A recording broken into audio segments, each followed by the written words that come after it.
Hey folks, so I just wanted to answer a question Brandon had asked in regards to annotations and shapes in First Do. So really quick, if you go over to pre-plans or pre-planning, click on pre-plan map, and then I'm just using our fire department here. Access pre-plan. And this is what I wanted to show you, Brandon, here. This is what I was talking about on the First Do User Support Network Facebook group. So when you go over to annotate and you click on annotate, if you do like a pre-made shape, so like for example a rectangle, I'm going to put over the driveway here. You make a rectangle.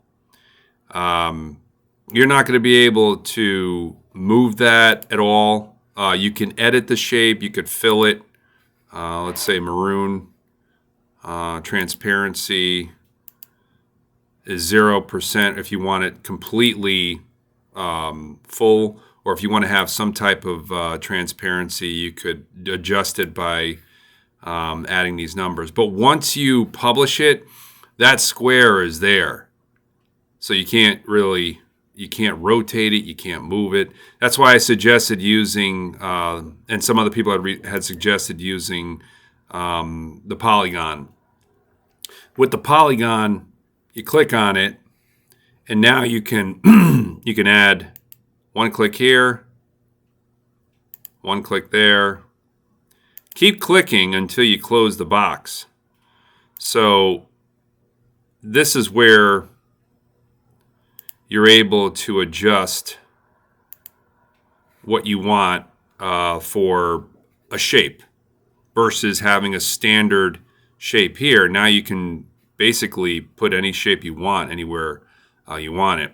And then once you click on it, you can click edit just like you did the square. And then you could also, again, shade it in if whatever color you want, orange. And remember, 100% transparency, there's no shading.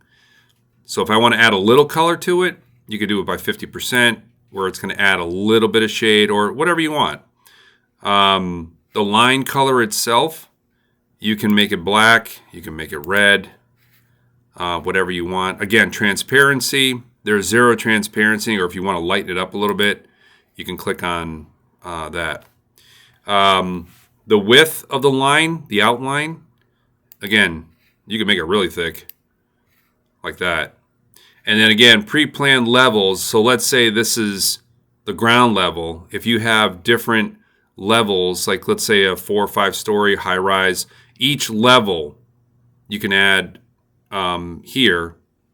And then depending on which level you're working on, that shape will be associated with that level. So for example, if I've got a 5-story building, story number 1 or floor number 1 will show up here.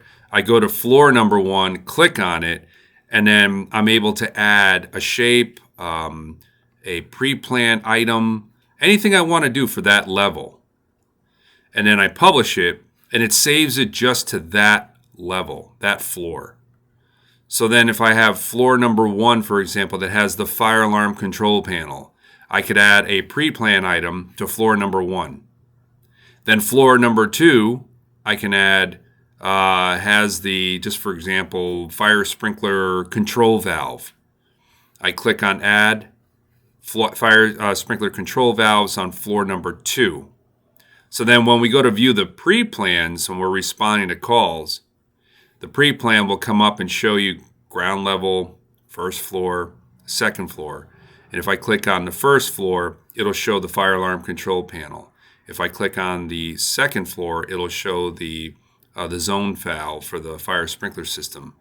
But the fire alarm control panel icon will disappear as soon as I click on the second floor, because it's not on the second floor, it's on the first floor.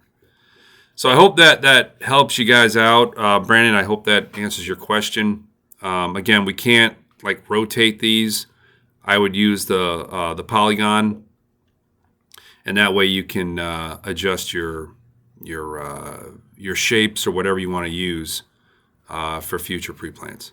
All right. Hope you guys have a great day. Take care. Thanks again.